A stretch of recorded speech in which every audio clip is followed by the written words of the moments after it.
సంవత్సరాల తరబడి ఎన్ని మందులు వాడినా మీ మోకాల నొప్పులు తగ్గట్లేదా? ప్రాణ పెయిన్ క్లినిక్ లో అత్యాధునిక చికిత్స. నమస్తే రమ్మగారు. నమస్తే జయ. ఏదైనా మంచి కథ చెప్పుకుందామండి. పూర్వం ఒక ఊర్లో వెంకటావధాన్ గారిని చాలా గొప్ప పండితులు ఉండేవారు. ఆయనకి చక్కటి 4 కుమారుల తర్వాత ఒక బహు చక్కటి కూతురు పుట్టిందట. వీళ్ళకి శారద అని పేరు పెట్టుకున్నారు. వీళ్ళ భలే తెలివిగలది, చాలా తెలివైంది. అన్నయ్యలు చదువుకుంటూ ఉంటే ఇంట్లో అవి విని పిల్ల కూడా వచ్చేసేది. అంత తెలివైనది. అంత తెలివైంది. పిల్లకి 9-10 ఏళ్ళు వచ్చాక ఈయనకి చక్కగా చదువుకున్న పిల్లకి మంచి అందమైన వరుడు కావాలి, మంచివాడు తెలివైన వాడు కావాలని బాగా వెతికి సంబంధాలు 10 ఏళ్ళకి చేసేవాళ్ళుగా 12 ఈడేరే లోపల వివాహాలు చేసేసే కాలం అన్నమాట. వెతికి దూర గ్రామంలో ఒక సంపన్న గృహస్థు గారి కుమారుణ్ణి చూశారు. ఆయన మహాపండితుడు, సంపన్నులు. పిల్లవాడి పేరు సూర్యశాస్త్రి. ఎంత అందమైన వాడో, 16 ఏళ్ళ వాడు. మహా అందంగా ఉన్నాడు, కుమారస్వామి వల్లే ఉన్నాడు. ఆ అందానికి పడిపోయి ఈయన పిల్లనిచ్చి పెళ్లి చేస్తామని సంబంధం కుదుర్చుకున్నారు. చక్కగా వివాహం అయింది. పిల్లకి 10 ఏళ్ళు, పిల్లవాడికి 16 ఏళ్ళు. వివాహం అయింది. అప్పుడే పిల్లని పంపరు కదా, ఉంచుకుంటారు వాళ్ళ దగ్గర. ఒక 4 సంవత్సరాల పాటు ఆ పిల్ల అప్పుడప్పుడు అత్తారింటికి వచ్చేది. కానీ ఆ పెద్దగా దూరదేశం, దూరం కూడా. 1-2-3 సార్లు అమ్మాయి వచ్చింది ఏవో నోములు తీర్పించడానికి, లేదా వాళ్ళ అమ్మ వచ్చేది, కుర్రవాడి తల్లి. పెద్దగా భార్యతో అతనికి స్నేహం ఏర్పడలా, చూడలేదు కూడా పెద్దగా. ఒక 4 సంవత్సరాల తర్వాత పిల్ల పెద్దదైందని ముహూర్తాలు అవి పెట్టుకోవచ్చని వాళ్ళు చెబితే బయలుదేరి పిల్లవాడు వచ్చాడు. కుర్రాడు వస్తే వాడు అందానికి వీళ్ళు అసలు ఎంత మైమరిచిపోయారు, ఎంత బాగున్నాడు. అయితే ఏమైంది, భోజనాలకు దేమో కూర్చున్నారు, మాట్లాడుకుంటుంటే వీళ్ళు మావమరుదులు 4 బాగా చదువుకున్నవాడు. సూర్యశాస్త్రికి విద్యాగంధమే లేదు. అతని తండ్రి పెద్ద సంపన్న గృహస్థు, పండితుడు. ఆయన శాస్త్ర చర్చల్లో అక్కడ ఉండేవాడు. అతని కొడుకుని చదివించే ప్రయత్నం ఆయన చేయలే. ఉన్నాయి వాళ్ళకి సంపదలు, పెద్ద చదువు మీద ఆసక్తి చూపించలేదు పిల్లవాడు, వదిలేశారు. వాళ్ళు ఆ మాట ఈ మాట మాట్లాడి ఏదో శాస్త్ర చర్చ చేసి, మీరేమంటారండి బావగారు అంటే, అతను నన్న అబ్బాయి అన్నాడు. అబ్బాయికి ఏం తెలుసు, తెలియతే ఆ చెల్లెలు ఈ పిల్ల ఉంది కదా, అప్పటికి ఓ 14-15 ఏళ్ళు వచ్చినాయి, 14 ఏళ్ళు వచ్చినాయి. పిల్ల వీటిలలో మా ఈ చర్చల్లో పాల్గొంటూ అవునని కాదని, కాళిదాసు చెప్పింది అది కాదని, భారవి చెప్పింది ఇది కాదని, ఇలాంటి మాటలు మాట్లాడుతూ భర్తకి విద్యాగంధం లేదని పిల్లకి తెలిసిపోయి పక్కపక్క ఏమందంటే, పాలాస కుసుమం రథ అన్నది. పాలాస కుసుమం అంటే మన ఫ్లేమి అని చెట్లు ఉంటాయి చూడు, అగ్నిపూలు అంటారు. పెద్ద చెట్టు, చాలా పెద్ద చెట్లు, ఎర్రటి పువ్వులు పూస్తాయి. ఆ పువ్వు ఊరికి అందమే, దానివల్ల ఏముండదు, దానికి వాసన ఉండదు, అది పూజకు పనికిరాదు, ఎందుకు పనికిరాదు, పువ్వు మాత్రం అందంగా ఉంటుంది. ఇతను కూడా అలాంటి వాడే, చూపులకే అందగాడు అనేసరికి అతను చాలా అందరు నవ్వారు. తర్వాత సర్దుకున్నారు. కానీ భలే అవమానపడ్డాడు. ఇంత మాట అంటుందా వాళ్ళందరి ముందు. అతనికి తనకి చదువు లేకపోవటం వల్లే ఈ మాట అనిపించుకున్నానని అనిపించింది. తను అన్నదని స్పష్టంగా నీకేం రాదని అంటోందని తెలిసిపోయింది. కానీ చదువు లేదు అనేది చిన్నతనం వచ్చేసింది.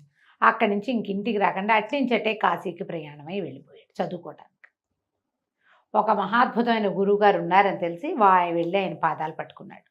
నన్ను చదివించండి, నాకు విద్యాగంధం లేదు, చదువుకోవాలి, చదువే ఇంకా నాకు రెండోది లేదు అనేసరికల్లా ఆయన అన్నాడు, చక్కగా ఉన్నాడు, చూపులకు బాగున్నాడు కదా, సరే ఏమిటో ఇంత హైరాన్ ఏమిటయ్యా, నిదానంగా చదువుకుంది కానంటే, కాదండి చదువు తప్ప నేను రెండో పని చేయను, చదువే కావాలి నాకు అనేసరికి సరే పద లోపలికి వెళ్దామన్నాడు. లోపలికి వెళ్దామంటే సరే లోపలికి వెళ్ళాడు. ఇంట్లోకి వెళ్తే గురువు ఇతను మంచి ఆజానుబాహు, పొడుగాటివాడు. వంటింట్లో నుంచి పెరట్లోకి వెళ్ళే గుమ్మం పడేయాలని తగిలింది. నెత్తి రాసుకుంటూ దొడ్లోకి వెళ్ళాడు, స్నానం చేసి వచ్చాడు. మళ్ళీ అదే గుమ్మంలో నుంచి రావాలి. మనమైతే ఏం చేస్తాం, వంగుతాం. మళ్ళీ తగిలింది. సరే కంచాలు పెట్టి ఆవిడేమో విస్తలు వేస్తుంది భార్య, ఆయన గురుగారి భార్య. ఆయన ఏం చెప్పాడంటే, ఈ పిల్లవాడికి ఆముదం వడ్డించు నెయ్యి బదులు, రోజు ఆముదమే అన్నంలో అని చెప్పి నేను చెప్పేదాకా అని ఆవిడ ఆముదం వేసి వడ్డించింది. వీళ్ళు చాలా సంపన్న గృహస్థులు. అత్తవారు పుట్టింటి వాళ్ళు కూడా, అతని తండ్రి సంపన్నుడే, ఈయన అత్తగారు సంపన్నులే. నెయ్యి లేకుండా ముద్ద దిగదు. మామూలుగా వీళ్ళకు ఆహారంలో నెయ్యి ప్రధానమైన పాత్ర వహిస్తుంది. మాట్లాడలా, తినేసాడు. అక్కడి నుంచి ఏం చేశారు, ఈయన చెరువు గట్టుకు తీసుకెళ్ళి అక్కడ కూర్చోబెట్టి చక్కగా అక్షరాలు ఓనమాలు దిద్దిచ్చారు. ఇసుకలో ఓనమాలు దిద్దిచ్చారు. అక్షరాలు దిద్దుకుంటుంటే అందరూ జయంతుడో కంతుడో మన్మధుడో లాగా ఉన్నాడు, ఎంత బాగున్నాడు అని వాళ్ళందరూ తనకేసి చూస్తున్న ఆడవాళ్ళు. అబ్బాయికి స్పృహ కూడా లేదు, తను చదువుకోవాలి అంతే. అంతే. రోజు యథావిధిగా ఆ తలుపు తగిలేదు అతనికి. అబ్బా అనేవాడు తప్ప తనకి తప్పుకోవటం అతని బుర్ర పనిచేయలే. ఆ విషయం ధ్యాస లేదనమాట, ఫోకస్ లేదు. ఆవిడ రోజు ఆమోదమే వేసి పెట్టేవారు. ఒక 5 ఏళ్లకి మొత్తం విద్య అంతా పూర్తయింది. నీ విద్య అయిపోయిందిరా నాయన అని చెప్పారట గురువుగారు. మర్నాడు పొద్దున లేచి స్నానం చేయటానికి తొట్లోకి వెళ్తూ తలుపు తగలంగానే గుమ్మం తగిలేసరికి అన్నట్ట, ఏంటండి గురువుగారు ఇంత గుమ్మం ఇంత పొట్టిగా ఉంది, 5 ఏళ్ళు తిన్నాడు దాని దెబ్బ. ఇంత పొట్టిగా ఉందేమండి గుమ్మం బాగు చేయించుకోవాలండి అని చెప్పాడు. వచ్చేటప్పుడు దెబ్బ తగల, జాగ్రత్త పడ్డాడు. అక్కడి నుంచి గురువమ్మగారు అన్నం వడ్డించారు. రోజు గురుగారి పక్కన కూర్చొని తినేవాడు. ఆ కాలంలో ఏం చేయాలి, 2 పూట్ల అన్నమే కదా, అదే కా పద్ధతి. అడిగితే అన్నం ఏమిటండి గురువమ్మగారు ఆవదం వాసన వస్తుంది అని అడిగాడు. అడగంగానే గురువుగారికి నవ్వు వచ్చింది. నెయ్యి ఇవే అని చెప్పాడు. ఆవదం అన్నం పక్క పెట్టుకుని నెయ్యి వేసుకున్నాడు, అన్నం తిన్నాడు. ఈయన అన్నారు, అయిపోయి నీ చదువు అయిపోయింది, ఇక నీకు రాదు కూడా, ఇంకా చదువు కూడా అయిపోయింది, ఇంకా నీకు రాదు అంటే నీకు ప్రాపంచిక విషయాల పట్ల దృష్టి ఉన్న వాడికి చదువు రాదు. చదువు వచ్చేవాడికి మిగిలినవేవి పట్టవు, చదువు మీదే ఉంటాడు వాడు. ఫెసిలిటీస్ అక్కర్లా వాడికి, చదువే. ఇప్పుడు బాగా చదువు రావడానికి ఎక్కువ కారణాల్లో పెద్ద ప్రధానమైన కారణం ఫోకస్ లేకపోవటం, అంతే. వేరే విషయాల మీద ఉంటుంది, దీని మీద ధ్యాస లేదు. నువ్వు ఇంక ఇంటికి వెళ్ళిపోవచ్చు చెప్పారు. చెప్పితే సరే మర్నాడు బయలుదేరి గురుగారు అనుజ్ఞ తీసుకుని కాశీ గంగనప్పుడు కావళ్లలో తీసుకుని వెళ్ళేవాళ్ళట. గంగకు ఆవిడ ఎత్తుకుని బయలుదేరాడు. మొదట అత్తవారి ఊరే తగులుతుంది ఇంటికి వెళ్ళేటప్పుడు. ఎన్ని రోజులు ప్రయాణం చేస్తుంటాడు ఆయన ఆ కాలంలో. సరే అత్తవారింట్లో ఊర్లోకి ప్రవేశిస్తే సరే అక్కడ పెద్ద చెరువు ఉంది, ఆ చెరువు గట్టు మీద విడిది పెట్టుకున్నాడు. ఆగాలి, 2 పూటలు ఆగాలి కదా. కావిడి అది దించుకున్నాడు, స్నానం సంధ్య చేస్తే ఆ ఊళ్ళో అప్పటికి అంతకుముందు బావమరుదులు కొంచెం చిన్నవాళ్ళు కదా, 5-6 ఏళ్ళ నాడు. ఇప్పుడు బాగా మంచి పేరు తెచ్చుకున్నారు, బాగా సెటిల్డ్గా ఉన్నారు వాళ్ళు. చెరువుకి సంధ్యావందనానికి వచ్చి ఇట్లా ప్రవరాక్షుడిలాగా వెలిగిపోతున్నాయి తను చూసి, మా ఇంటికి రండి సాపాటి కానీ భోజనానికి రండి అని తీసుకుపోయారు.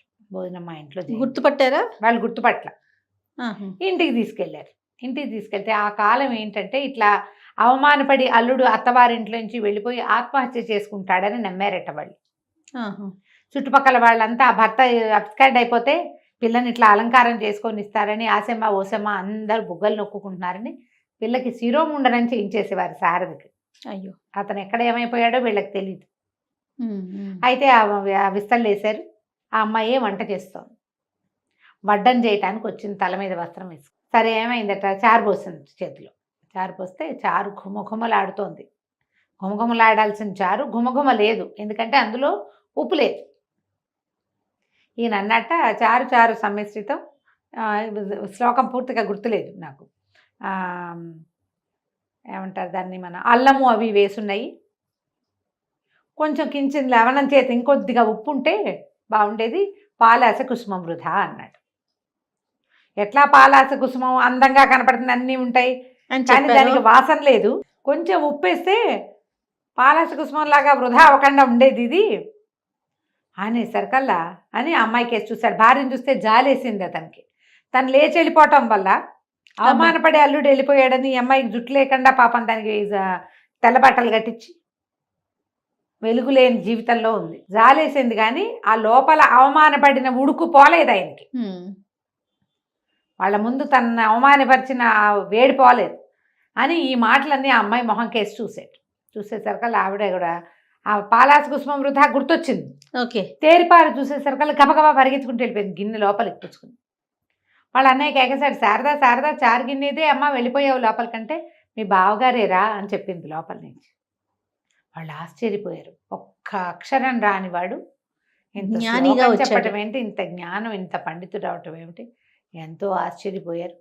అక్కడి నుంచి వాళ్ళ అమ్మా నాన్నలు కూడా రప్పించి తర్వాత ఆ శుభముహూర్తం పెట్టి ఈ జుట్టు కొంచెం పెరిగాక అత్తవారింటికి సగౌరవంగా పంపించారు. భార్య అన్న ఒక్క మాటకి అవమానపడి చదువుకున్నాడు. పండితుల కాలం. అది ఇప్పుడు ఏమైనా అంటే పెళ్ళాన్ని చెంపలు వాయి కొడతారు, అంతేగాని తమ పద్ధతులు మాత్రం మార్చుకోరు. మార్చుకోరు. అవును రమ్మగారు. ఇప్పుడు ఆయన తమ పద్ధతి మార్చుకున్న జీవితమే మారిపోయింది చూడు, ఎంత అద్భుతమైన వ్యవహారం కదా. కథ కంచికి మనం ఇంటికి. చాలా బాగుంది రమ్మగారు, సూపర్. నమస్తే. నమస్తే. సుమన్ టీవీలో మీ పర్సనల్ అండ్ బిజినెస్ ప్రమోషన్స్ కోసం కింది నెంబర్కి కాంటాక్ట్ చేయండి.